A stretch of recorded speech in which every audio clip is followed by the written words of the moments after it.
कभी कभी जिंदगी की सबसे बड़ी तबाही किसी बड़ी वजह से नहीं बल्कि एक छोटी सी चिंगारी से शुरू होती है। नमस्कार, आप सुन रहे हैं कहानी सुनो वैष्णवी से। प्रस्तुत है महान रूसी लेखक लियो टॉल्स्टॉय की कहानी। इसका हिंदी अनुवाद मुंशी प्रेमचंद जी द्वारा किया गया है। एक चिंगारी घर को जला देती है। एक समय एक गांव में रहीम खां नामक एक मालदार किसान रहता था। उसके 3 पुत्र थे। सब काम करने में काफी चतुर थे। सबसे बड़ा ब्याह हुआ था, मंझला ब्याहने को था, छोटा कुंवारा था। रहीम की स्त्री और बहू चतुर और सुशील थी। घर के सभी प्राणी अपना अपना काम करते थे। केवल रहीम का बूढ़ा बाप दमे के रोग से पीड़ित होने के कारण कुछ काम काज न करता था। 7 वर्षों से वह केवल खाट पर पड़ा रहता था। रहीम के पास 3 बैल, 1 गाय, 1 बछड़ा, 15 भेड़ें थी। स्त्रियां खेती के काम में सहायता करती थी। अनाज बहुत पैदा हो जाता था। रहीम और उसके बाल बच्चे बड़े आराम से रहते थे। अगर पड़ोसी करीम के लंगड़े पुत्र कादिर के साथ इनका एक ऐसा झगड़ा न छिड़ गया होता जिससे सुख चैन जाता रहा। जब तक बूढ़ा करीम जीता रहा और रहीम का पिता घर का प्रबंध करता रहा, कोई झगड़ा नहीं हुआ। वो बड़े प्रेम भाव से, जैसा कि पड़ोसियों में होना चाहिए, एक दूसरे की सहायता करते रहे। लड़कों का घरों को संभालना था कि सब कुछ बदल गया। अब सुनिए कि झगड़ा किस बात पर छिड़ा। रहीम की बहू ने कुछ मुर्गियां पाल रखी थी। एक मुर्गी नित्य पशुशाला में जाकर अंडा दिया करती थी। बहू शाम को वहां जाती और अंडा उठा लाती। एक दिन दैव गति से वह मुर्गी बालकों से डरकर पड़ोसी के आंगन में चली गई और वहां अंडा दे आई। शाम को बहू ने पशुशाला में जाकर देखा तो अंडा वहां न था। सास से पूछा, उसे क्या मालूम था। देवर बोला कि मुर्गी पड़ोसिन के आंगन में गुड़गुड़ा रही थी, शायद वहां अंडा देकर आई हो। बहू वहां पहुंचकर अंडा खोजने लगी। भीतर से कादिर की माता निकलकर पूछने लगी, बहू क्या है? बहू ने कहा, मेरी मुर्गी तुम्हारे आंगन में अंडा दे गई है, उसे खोजती हूँ। तुमने देखा हो तो बता दो। कादिर की माँ ने कहा, मैंने नहीं देखा। क्या हमारी मुर्गियां अंडे नहीं देती कि हम तुम्हारे अंडे बटोरती फिरेंगी? दूसरों के घर जाकर अंडे खोजने की हमारी आदत नहीं है।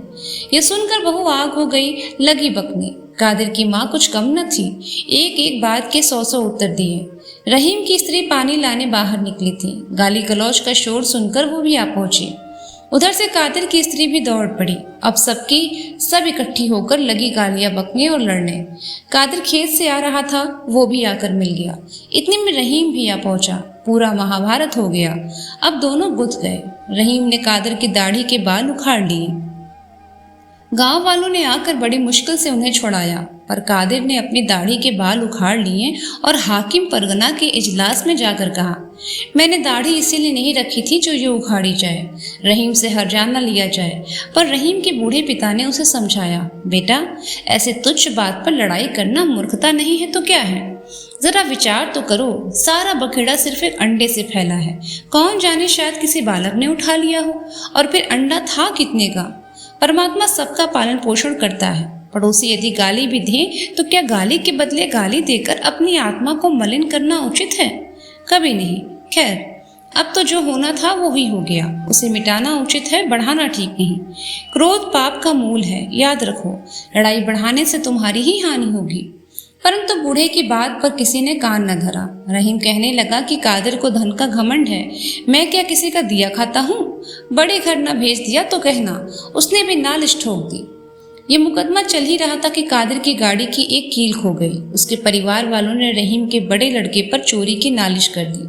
अब कोई दिन ऐसा न जाता था कि लड़ाई न हो। बड़ों को देखकर बालक भी आपस में लड़ने लगे। जब कभी वस्त्र धोने के लिए स्त्रियां नदी पर इकट्ठी होती थी तो सिवाय लड़ाई के कुछ न कुछ काम न करती। पहले पहल तो गाली गलौज पर ही बस हो जाती थी, पर अब वे एक दूसरे का माल चुराने लगे। जीना दुर्लभ हो गया।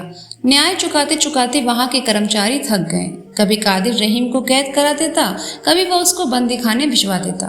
कुत्तों की भांति जितना ही लड़ते थे उतना ही क्रोध बढ़ता था। 6 वर्ष तक यही हाल रहा। बूढ़े ने बहुतेरा सिर पटका कि लड़कों क्या कर रहे हो? बदला लेना छोड़ दो। बैर भाव त्याग कर अपना अपना काम करो। दूसरों को कष्ट देने से तुम्हारी ही हानि होगी। परंतु किसी के कान पर जू तक न रेंगती थी। 7वें वर्ष गांव में किसी के घर विवाह था। स्त्री पुरुष जमा थे।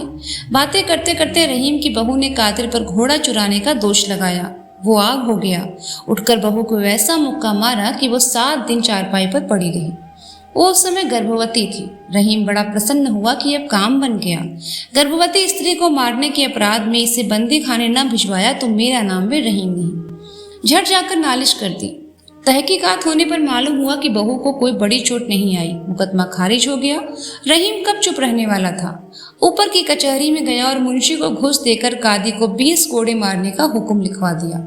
उस समय कादिर कचहरी से बाहर खड़ा था। हुक्म सुनते ही बोला, कोड़ों से मेरी पीठ तो जलेगी ही, परंतु रहीम को भी भस्म किए बिना नहीं छोड़ूंगा। रहीम तुरंत अदालत में गया और बोला, हुजूर, कादिर मेरा घर जलाने की धमकी देता है। कई आदमी गवाह हैं।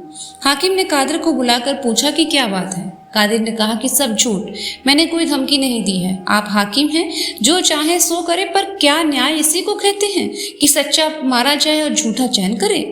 कादिर की सूरत देखकर हाकिम को निश्चय हो गया कि यह अवश्य रहीम को कोई न कोई कष्ट देगा। उसने कादिर को समझाते हुए कहा, देखो भाई, बुद्धि से काम लो। भला कादिर, गर्भवती स्त्री को मारना क्या ठीक था? ये तो ईश्वर की बड़ी कृपा हुई कि चोट नहीं आई, नहीं तो क्या जाने क्या हो जाता। तुम विनय करके रहीम से अपना अपराध क्षमा करा लो, मैं हुक्म बदल डालूंगा। मुंशी, दफा 117 के अनुसार हुक्म नहीं बदला जा सकता। हाकिम, चुप रहो। परमात्मा को शांति प्रिय है, उसकी आज्ञा पालन करना सबका मुख्य धर्म है। कादिर बोला, हुजूर, मेरी अवस्था 50 वर्ष की है। मेरा एक ब्याह हुआ पुत्र भी है। आज तक मैंने कभी कोड़े नहीं खाए। मैं और उससे क्षमा कभी नहीं मांग सकता, वो भी मुझे याद करेगा। ये कहकर कादिर बाहर चला गया। कचहरी गांव से 7 मील पर थी। रहीम को घर पहुंचते पहुंचते अंधेरा हो गया। उस समय घर में कोई न था, सब बाहर गए हुए थे। रहीम भीतर जाकर बैठ गया और विचार करने लगा। कोड़े लगने का हुक्म सुनकर कादिर का मुंह कैसा उतर गया था। बेचारा दीवार की ओर मुंह करके रोने लगा था। हम और वो कितने दिन तक एक साथ खेले हैं। मुझे उस पर इतना क्रोध न करना चाहिए था। यदि मुझे कोड़े मारने का हुक्म सुनाया जाता तो मेरी क्या दशा होती। इस पर उसे कादिर पर दया आ गई। इतने में बूढ़े पिता ने आकर पूछा, कादिर, कादिर को क्या दंड मिला? रहीम, 20 कोड़े। बूढ़ा, बुरा हुआ बेटा, तुम अच्छा नहीं करते। इन बातों में कादिर की उतनी ही हानि होगी जितनी तुम्हारी। भला मैं ये पूछता हूँ कि कादिर पर कोड़े पड़ने से तुम्हें लाभ क्या होगा? रहीम, वो फिर ऐसा काम नहीं करेगा। बूढ़ा, क्या नहीं करेगा? उसने तुमसे बढ़कर कौन सा बुरा काम किया है? रहीम, वाह वाह, आप विचार तो करें कि उसने मुझे कितना कष्ट दिया है। स्त्री मरने से बची, अब घर जलाने की धमकी देता है, तो क्या मैं उसका जस गाऊं? बूढ़ा आहें भरकर बोला, बेटा, मैं घर में पड़ा रहता हूँ और तुम सर्वत्र घूमते हो, इसीलिए तुम मुझे मूर्ख समझते हो। लेकिन द्रोह ने तुम्हें अंधा बना रखा है। दूसरों के दोष तुम्हारे नेत्रों के सामने हैं, अपने दोष पीठ पीछे हैं। भला मैं पूछता हूँ, कादिर ने क्या किया? एक के करने से भी कभी लड़ाई हुआ करती है? कभी नहीं। 2 बिना लड़ाई नहीं हो सकती। यदि तुम शांत स्वभाव के होते, लड़ाई कैसी होती? भला जवाब तो दो। उसकी दाढ़ी के बाल किसने उखाड़े? उसका भूसा किसने चुराया? उसे अदालत में किसने घसीटा? तिस पर सारे दोस्त कादिर के माथे ही थोप रहे हो। तुम आप बुरे हो, बस यही सारे झगड़े की जड़ है। क्या मैंने तुम्हें यही शिक्षा दी है? क्या तुम नहीं जानते कि मैं और कादिर का पिता किस प्रेम भाव से रहते थे? यदि किसी के घर में अन्न चुक जाता था तो एक दूसरे से उधार लेकर काम चलता था। यदि कोई किसी और काम में लगा होता था तो दूसरा उसके पशु चरा लाता था। एक को किसी वस्तु की जरूरत होती थी तो दूसरा उसको तुरंत दे देता था। न कोई लड़ाई थी न झगड़ा, प्रेम प्रीति पूर्वक जीवन व्यतीत करता था। अब तो तुमने महाभारत बना रखा है। क्या इसी का नाम जीवन है? हाय हाय, ये तुम क्या पाप कर्म कर रहे हो? तुम घर के स्वामी हो, यमराज के सामने तुम्हें उत्तर देना होगा। बालकों और स्त्रियों को तुम क्या शिक्षा दे रहे हो? गाली बकना और ताने देना? कल तारावती पड़ोसिन धनदेवी को गालियां दे रही थी। उसकी माता पास बैठी सुन रही थी। क्या ये भलमनसी है? क्या गाली का बदला गाली होना चाहिए? नहीं बेटा, नहीं। महापुरुषों का वचन है कि कोई तुम्हें गाली दे तो सह लो, वो स्वयं पछताएगा। यदि तो कोई तुम्हारे एक गाल पर चपत मारे तो दूसरा गाल उसके सामने कर दो। वो लज्जित और नम्र होकर तुम्हारा भक्त हो जाएगा। अभिमान ये सब दुख का कारण है। तुम चुप क्यों हो गए? क्या मैं झूठ कह रहा हूँ? रहीम चुप हो गया, कुछ बोला नहीं। बूढ़ा, महात्माओं का वाक्य क्या असत्य है? कभी नहीं। उसका एक एक अक्षर पत्थर की लकीर है। अच्छा, अब तुम अपने इस जीवन पर विचार करो। जब से महाभारत आरंभ हुआ है, तुम सुखी हो अथवा दुखी? जरा हिसाब तो लगाओ कि इन मुकदमों, वकीलों और जाने आने में कितना रुपए खर्च हो चुका है। देखो तुम्हारे पुत्र कैसे सुंदर और बलवान है, लेकिन तुम्हारी आमदनी घटती जा रही है। क्यों? तुम्हारी मूर्खता से। तुम्हें चाहिए कि लड़कों सहित खेती का काम करो, और तुम तो लड़ाई का भूत सवार है, वो चैन लेने नहीं दे रहा है। पिछले साल जई क्यों नहीं होगी? इसलिए कि समय पर नहीं बोई गई। मुकदमे चलाओ कि जई बो। बेटा अपना काम करो, खेती बाड़ी को संभालो। यदि कोई कष्ट दे तो उसे क्षमा कर दो। परमात्मा इसी से प्रसन्न रहता है। ऐसा करने पर तुम्हारा अंतःकरण शुद्ध होकर तुम्हें आनंद प्राप्त होगा। रहीम कुछ नहीं बोला। बूढ़ा, बेटा अपने बूढ़े मूर्ख पिता का कहना मानो। जाओ कचहरी में जाकर आपस में राजीनामा कर लो। कल शबे रात है, कादिर के घर जाकर नम्रता पूर्वक उसे निपटा दो, और घर वालों को भी यही शिक्षा दो कि बैर छोड़कर आपस में प्रेम बढ़ाए। पिता की बातें सुनकर रहीम के मन में विचार हुआ कि पिताजी सच कह रहे हैं। इस लड़ाई झगड़े से हम मिट्टी में मिल जाते हैं, लेकिन इस महाभारत को किस प्रकार समाप्त करूं? बूढ़ा उसके मन की बात जानकर बोला, बेटा मैं तुम्हारे मन की बात जान गया। लज्जा त्याग जाकर कादिर से मित्रता कर लो। फैलने से पहले ही चिंगारी को बुझा देना उचित है। फैल जाने पर फिर कुछ नहीं बनता। बूढ़ा कुछ और कहना चाहता था कि स्त्रियां कोलाहल करती हुई भीतर आ गईं। उन्होंने कादिर के दंड का हाल सुन लिया था। हाल में पड़ोसिन से लड़ाई करके आई थी। आकर कहने लगी कि कादिर ये भय दिखाता है कि मैंने घूस देकर हाकिम को अपनी ओर फेर लिया है। रहीम का सारा हाल लिखकर महाराज की सेवा में भेजने के लिए विनय पत्र तैयार किया है। देखो क्या मजा चखाता हूँ। आधी जायदाद न छीन ली तो बात ही क्या। ने सुनना था कि रहीम के चित्त में फिर आग दहक उठी। आषाढ़ी बोने की ऋतु थी। करने को काम बहुत था।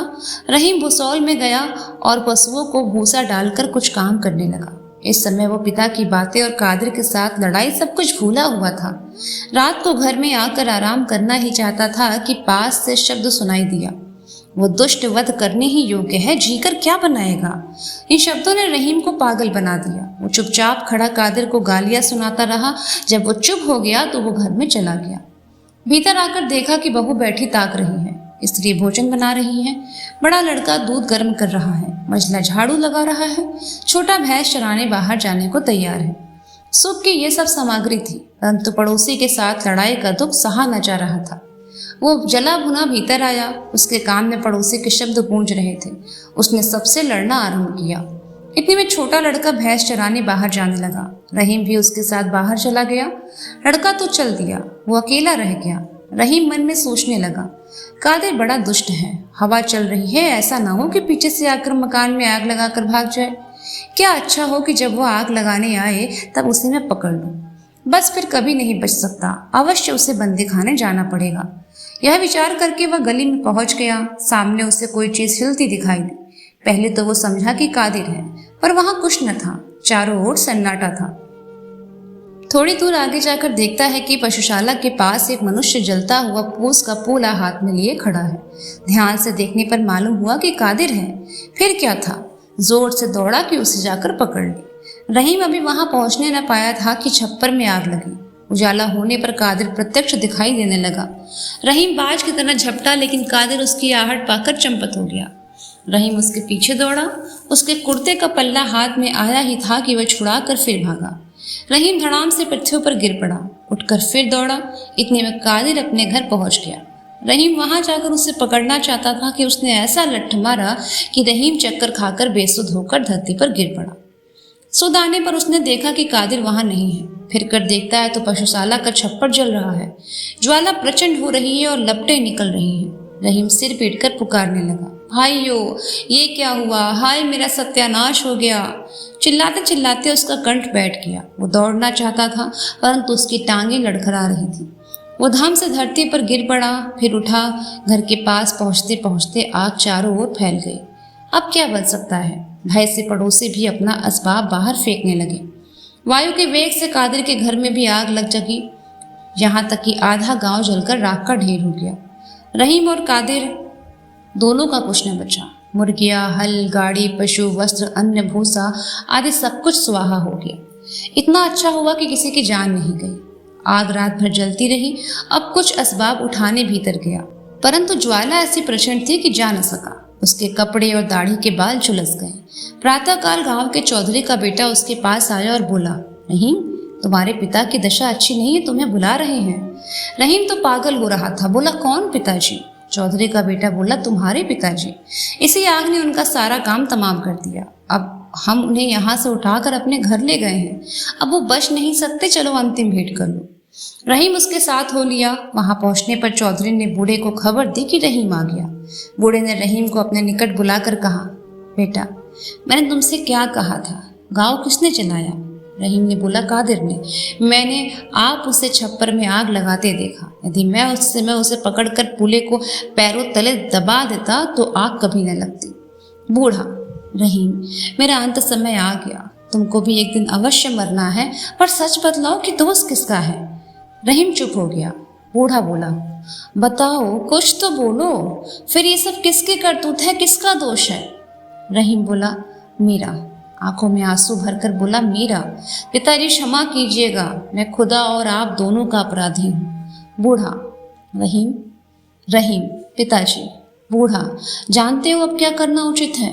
रहीम, मैं क्या जानूं, मेरा तो अब गांव में रहना कठिन है। बूढ़ा, यदि तू परमेश्वर की आज्ञा मानेगा तो तुझे कोई कष्ट न होगा। देख, याद रख, अब किसी से न कहना कि आग किसने लगाई थी। जो पुरुष किसी का एक दोष क्षमा करता है, परमात्मा उसके 2 दोष क्षमा करता है। ये कहकर खुदा को याद करते हुए बूढ़े ने प्राण त्याग दिए।